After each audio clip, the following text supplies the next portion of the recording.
Right, so this afternoon we are here at the location of Elizabeth Mohammed in Palaseco, and we are speaking with Mr. Cyril Cooper, 81 years, and he is going to tell us all about Christmas long ago. The interviewer this afternoon, without Bissessar sing, we have Elizabeth Mohammed, who is the host this afternoon, and we have Raji with us, right? And she is from Lopinot also. Okay, Mr. Cooper, could you give me the historical name of where you live? And how did it come by that name? Well, the name was given Las Lapas. It's still on the cadastral sheet. You will see the Las Lapas Road branching up from the Arima Blanchis Road, Las Lapas, and that taking you over the ridge like you're going to Cora, come back down on the Lopinot side. But at about branch road that you're going straight down to my estate, San Juan Estate, which has been in St. John then. And Las Lapas, could you give the viewers? The Las Lapas, during that period, that time, the 18, could have been earlier than I just saying from the 1800. It had plenty lap, right? All about lap was to be all about in the road. It wasn't scarce like now and then.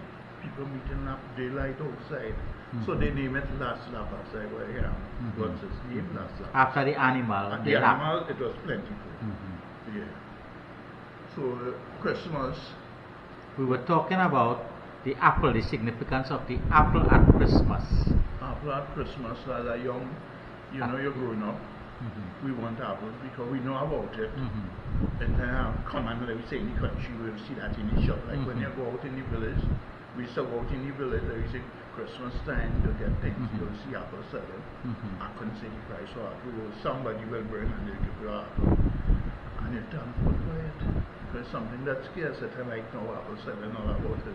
We're thankful for it. You were excited about getting an apple. Yes. But as a little boy, Christmas, what was Christmas to you as a little boy? What are your memories of Christmas as a little boy? And the role of the church. There's a Catholic church by you. Yes, Christmas, everybody was glad when Christmas come in. Christmas time, you're going and do shopping. Parang, well, the area Lopinot is a Parang area. That is Lopinot, my area, La Pastora, Lopinot, all these people. They started since could have been after August going back as Parang all the time, going down until December. People making Parang anywhere you pass, people making Parang. Yeah. Did they come up with their own songs, or were they copying the songs of Venezuela? No, own songs, Spanish. Because we had mixed Spanish, we had the Venezuelan mixed with the local, Spanish. All the estate had Spanish people, All these old people and then they speak Spanish, they sing in Parang, all the estates celebrated. We had the San Jose estate, they had a big shop. So would you say a large percentage of the population were Spanish from Venezuela? No. They were local Spanish? Mixed then, we had it mixed. Yeah. So they will go the Spanish, These people working on the estate. When you go on the estate, they speak in Spanish, so you have to learn the Spanish. So the dominant religion was Catholicism. And you were telling me something about the church in Lopinot. Lopinot church is after. We had the La Veronica church, and just like our this basic area, we had the RC church. That was the first church in La Pastora. Lopinot hadn't any church at that time, only church. We're coming from Cora over the hill to City Mass in the La Veronica, and the church La Pastora. Alright, so we go back now. So you now as a little boy in that area, as a young man in that area, and what was Christmas Eve like? I want to go back to your earliest memories. Christmas Eve, they will have Christmas Eve service. This birth of Christ, celebrating the birth of Christ is a service, and after that, everybody start up Parang, they're going by this one house, you're getting. At what time was that? Was it in the night, late in the night? In the night, yeah, and service has to be finishing at midnight. Midnight? It's a night now, you could have traveled during that time, anyhow. Yeah. But I suspect at that time there was no electricity in the village. No. So how did they traverse this dark terrain? Well, what was it like? Well, you walk with a flashlight. They had candles in the church. Yeah. You had your own light, your own flashlight. Yes, after service Sunday, you have a light. So they were paranging way into the wee hours of the night. And then Continuing meeting, until for days, you know. and then continuing for days. But when they continued until Christmas morning now, what was Christmas breakfast like? Well, the pastel, ham. Remember the country area, they make the local bread, sunny bread, because bakery was far from the country. So most you get cake, bacon, well, say fireside, some people say fireside, they have fireside and they put a pot and they bake it. They bake the ham also in pot also too. Yeah, some people boil it, some bake it. So was the ham an imported ham or locally made ham? Imported ham. Was that the ham wrapped in a bag? Yes. But that was a very expensive commodity. Well, it was cheap during that period at that time. Some people could not buy it, although that time. Yeah. But And it toys, tastes good. toys. Toys? What sort of toys children got for Christmas long ago? It have all kind of toys. Some wanted a mouth organ, you want that, you know. Mouth organ, harmonica. Yes. Well, Capsicum. you have all kind of toys, but you know, live in any country. I want to go on one of them small gun and think that was Cap gun. Yes, Yes. that, yeah, the boys and I'm looking for that, you know. But for the villagers who could not afford a toy from Japan, I knew my father used to actually make toys for us.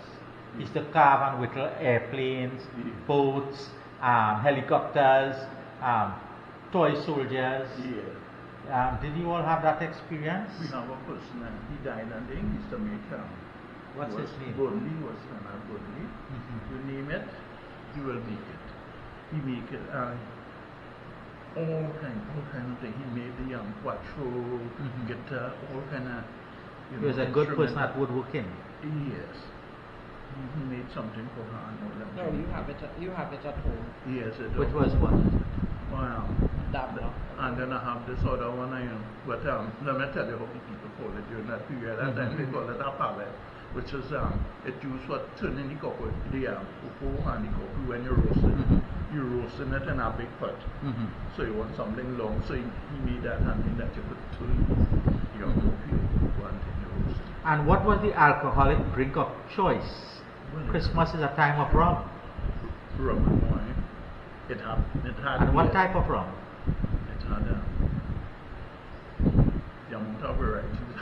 Names that it had during that period of time. Was punch and rum a favorite? It had other rum, it had Barton. It had other White Star or some kind of the name of the rum that it had. Plenty rum. And what about bush rum? Was bush rum prevalent? Well, that would have come in late. Remember nobody making bush rum in the valley. Nobody. You'd get that if you was close to the village here, not in the valley. Wine, people make homemade wine. Yeah, if not you buy wine, but wine would have been cheap. I know a gallon of Fernandez rum used to sell for about $21. That's in the late part when I was a big man already, about 20-something years. Yeah.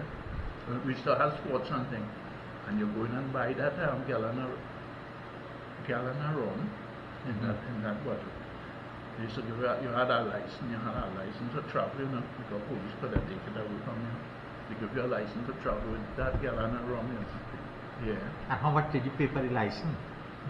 I think you used to pay for the license, but they give you to carry. To carry. I purchased from this. She would give me a license from the grocery, then the grocer wherever you buying it, and you have the license is open. Policeman said, that's wrong, where you get it? Oh, you know. It is interesting that nobody has come forward on the virtual museum with one of those licenses showing about the purchases and transportation of alcohol. You had to do it. Now, I'll tell you one of the things that happened in America because of prohibition. Right? You had to have a license to transport alcohol, and that filtered down into the Caribbean. Right. So what you are describing there is something that totally stunning. That prohibition law about transportation and purchase of alcohol was a major issue. Without that, you could not travel with the rum. You couldn't travel with the rum. Was a charge. So what was the Christmas lunch? We come into the Christmas lunch now. What was the Christmas lunch? Well, Christmas lunch, Remember, these people with mining animal, they had pork, they have people mining cattle, and then they have Goat. young one, and then they have beef, they have common fowl, you know, you have your some Right. people have wild meat, all these things, you know. Wild meat wasn't a problem to get, it was plentiful. Well, all that they cook and then plenty food and pastel. Yeah. All right. While we were growing up as children, Yeah. right, in the 60s, Christmas, just before Christmas, we had lots of things, preparation to do, painting, moisturizer, right? What are the memories you have as a young man? The days leading up before Scrubbing the Christmas, floorboards. what is happening? And you will come in there with your memories also with the curtain, so we will hear from the woman perspective in a little while. Well, what I have to say, what I know, coming during the close to the Christmas, just the Yeah, 2 few days, days. we had to see about cocoa. Cocoa was plentiful. And cocoa is what we needed to get our money, right? So we had to see about the cocoa. You're drying cocoa, we were busy with cocoa during that period, that time. Yeah. I would say I could remember drying cocoa all the time. Christmas Eve, you're drying cocoa, you know. So the But I men- mean, during that time, the Christmas Day, if the cocoa ain't dry, you have to see about it. Keep turning it that day. So the farm was of foremost importance. Yes, during that time. Right. Until that.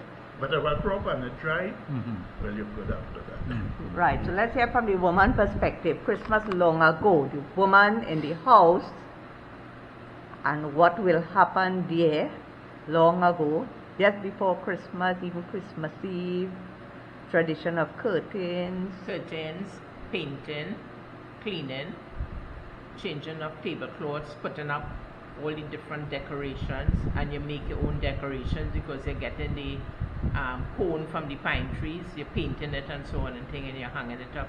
You get the fresh pine branches or the fresh pine trees, so you're planting it in a container.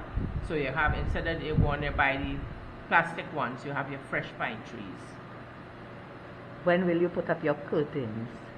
Like about 2 days before Christmas, because you have other things in preparation for Christmas. So you try to get your house in order as close as possible 2 days before Christmas, so you'll have your baking and so to do within that period, 2 days before Christmas. All right.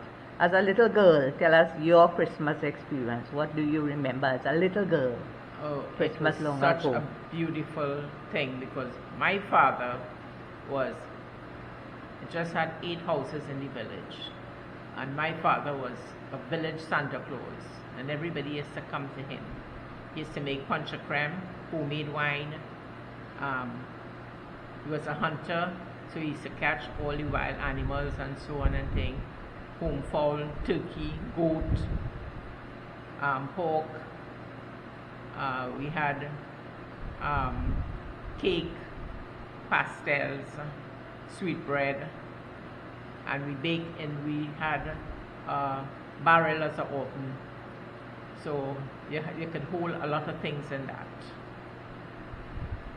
And the ham. Everything. Ham was to be boiling, so it would not take much baking. You boil the ham on the fire to get out as much salt as you can, because you're soaking the ham overnight with lime to get out the salt and so. And then you're boiling it to get out as much salt as possible before you bake it in the oven.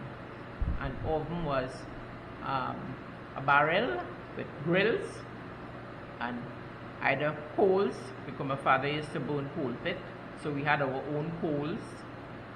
So when you cook food on coals, it is a difference between a stove or a fireside. It's a more mellow, delicious dish. And my father used to make the punch creme on the coal pot. That's a novelty. And what was your mother's role? My mother's role was the sewing and taking care of the children and doing all the, because the wives used to come and gather to our home while the men sit down and talk about other things and drinking and so on and thing, while the women you do all the cooking and so on and things. So our home was like the home that entertains. My father was a very big entertainer. Okay, thank you. It was beautiful. It was a beautiful memory for Christmas as a child. Now, one of the things I always ask is that when we were growing up, that we were brainwashed. I'm dreaming of a white Christmas.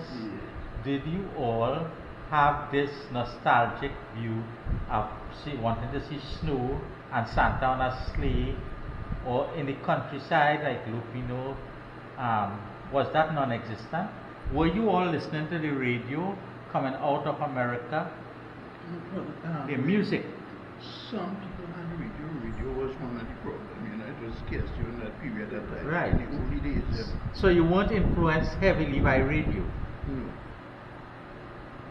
We had radio in our house, and also we had the gramophone. Right. We had the big one and we had the small portable one. So when you played those songs, Christmas songs, yes, you felt yes, the Christmas spirit. Rudolph the Red-Nosed Reindeer. Yes, we had Christmas records. Christmas records. Yeah. So did that put you in a mood that you want to go and experience walking in a winter wonderland? It's not more or less a winter one. We lived in the countryside, so the countryside you will get the mist like fog. Mm-hmm. So you could feel that Christmas spirit, that Christmas air. You're breathing it because it was so cool. So your imagination was running wild. Of course. Beautiful. Mm-hmm. And But up to this day, we still have the Christmas fog. one of the things I've noticed when I was a boy, in every home there were cards displayed on strings, where relatives would send cards from. Do you have that experience, Mr. Cooper? Yes, Christmas greetings. Christmas greetings and Christmas cards, Yeah. and then they used to have these shows where people would call in on the radio and say, "Hi Mom, this is your daughter Rajde from New York, and I'm enjoying the winter wonderland, and you have to come up here and experience the snow and the coldness, and it's so great up here." Did you all remember those We shows did on not the have radio? telephone in those days. No, not telephone, on the radio. Yes. The radio, they would have these 1 hour programs. calling in programs Yes. where you were sending and greeting your family Sending from that abroad, greeting. sending greetings, and so it was beautiful. But we only had few radio stations. Very few radio stations. Yeah, because they had Radio Trinidad, Mhm. 7 radio, Mhm. and they had Radio Fusion. Radio Fusion. So when was the first time you had an experience with radio up in Lopinot? With radio, they had radio is a big battery. They used to sell movie radio. You put a battery, you put an antenna, right? When the battery run down, you had to get another battery again, you know, for the radio. So radio was a problem. It was a problem during that time because you were scarce. Tonight now, you know, you have small portable radio, you have all these things. And living in the country, remember, you have to be in a place that radio could the repeaters where they have all these repeaters Transmissions. and transmitter and things that you could get all these signals and Now one of the things about Christmas is your Christmas wear. Your best dress, your best shirt, your best pants. sneakers and all these Yes. New clothes. New clothes. Yeah, new clothes for Christmas. So we sign up in the village because we're going to buy something for Christmas. You have to sell the cocoa. They will tell you most of the time not to buy dry the cocoa to get it. Christmas time you have to sell this cocoa to get money, and so you will buy things. So what was the priority? Was there an anxiety to say, I need to look my best at Christmas Day, on Christmas you need Day? new clothes and things. You know, all the time I use what I use at Christmas coming and I pants or shirt or whatever, sneakers or something. All this thing was cheap, but money was hard to get. Because, alright, just selling coffee, let me say £100 coffee for 38 cents. $38. $38. $38, yeah. And how much would a pants cost? Well, different prices. It was cheap, but I really can't remember exactly. But and then you get the Syrian and then people selling cloth and then you could have get the cloth. They coming home, you could have buy every fortnight. You could have paid. They will give you take this pay what you have. On credit. They come in and, you know, and so you go pay and then you buy the tail and you make. So did they have traveling salesmen in the village? On foot. Well, on foot, yes.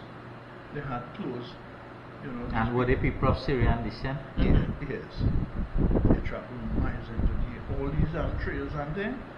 Yeah. So they'll give you make a customer come in and you would pay when you get your money and so you went on until. Okay, one question. You are 81 years, Yeah. right?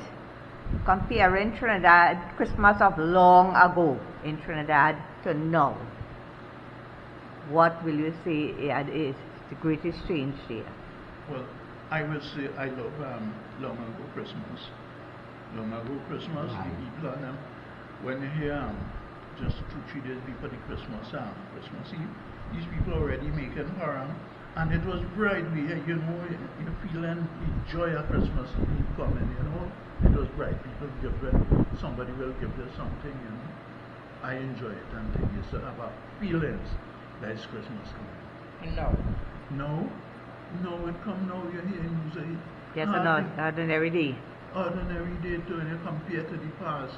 Yeah, I would say like in the 70s, 60s, 70s. You know, man, we had the amount of farm festival and that Lopinot historical site is so full up there. You know, you see cars by the hundreds. You know, all these people from Rancho Quemado and all these places, Palaceco, Desico, etc. Yeah, we map Velodrome, all them places, and people going up this TV4. They still be doing recording and things. That have people, you know, they're going on till almost morning, you know. So you are saying that the music was very instrumental in pumping up this excitement of Christmas. Yes. And now, because we have not placed emphasis on preserving that part of our culture in a very meaningful way, that part of the essence of it has died. It died, yeah. And that we haven't done enough archiving of all the songs that were made through the years. Yes, we have little pockets of people just quoting this one and that one, but we have not archived all the songs that spontaneously came out of the Christmas experience. Look, we had people like Cyril Gomez, his brother Domingo Gomez. They used to play, used to play the violin, both of them, like the man they called Papa Goon. We had a good bit of farm there was to be from the Lopinot Valley. Lopinot's the home of farm. When you hear Lopinot's the home of farm, people coming up there from all about, you know. Lopinot. So would you say there was a greater respect for the Paranderos at that point in time? They were more held in high esteem by the people themselves. Yes. When Parande had street Paran and everything through the street and then competition. But you know, you want to know if any velodrome with the amount of people that it had, just sometimes people selling. Yeah, it was this time now everything just remain silence now. To get a person to sing Paran now, it look like you have to make these Paranderos now. Well, part of it is the loss of language. You find that a lot of these people of Spanish descent and a lot of people from the mainland, but maybe we are seeing a reoccurrence now with this present crop of Venezuelans. You understand? Cantar. They once more will sing in their own Spanish language. But our local Spanish and then, right, their tradition and then they carry on still. But Spanish, the Venezuelan and it's some different to the local. Because ours is a corrupted language. You understand? Ours is a mix of so many different languages. You understand? And the pronunciation of the language is a totally different something. Okay, thank you, Mr. Cooper. Thank you to my brother for the interview. And we will stop the video here. Stay tuned for some of the products from Mr. Cooper's estate. All the glasses and phone.